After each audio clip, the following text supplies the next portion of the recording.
शिवसेना ही जन्माला आल्यापासूनच कधी निवडणुका लढण्याकरता आली नाही, ती समाजसेवेकरता जन्माला आली.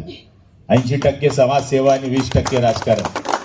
आज आपण बघतोय की काही लोक जे प्रवेश करतायत ते आपल्या माध्यमातनं शिवसेनेमध्ये जे प्रवेश करतायत ह्याच विचाराने प्रवेश करतायत की आम्हाला या शहरामध्ये आमच्या शहराचा विकास करायचा आहे. आणि मला तरी असं वाटतं की हा विकास करत असताना आपण सगळेजण एवढ्या मोठ्या संख्येने, म्हणजे पुरुषांचा प्रवेश मी समजू शकतो, पण लाडक्या बहिणी एवढ्या संख्येनं आल्या याचाच अर्थ असा होतो की बहिणींना सुद्धा शिंदे साहेबांचं नेतृत्व मान्य आहे.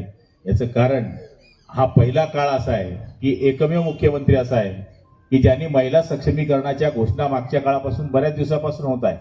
केंद्र सरकार असेल, राज्य सरकार असेल, आमच्यासारखे नेते मंडळी असतील, यांनी नेहमीच्या महिलेच्या सक्षमीकरणाच्या गोष्टी केल्या, पण महिला सक्षमीकरणाचे जे निर्णय झाले ते आपल्या सरकारच्या काळामध्ये, महायुतीच्या सरकारच्या काळामध्ये शिंदे साहेबांनी घेतले.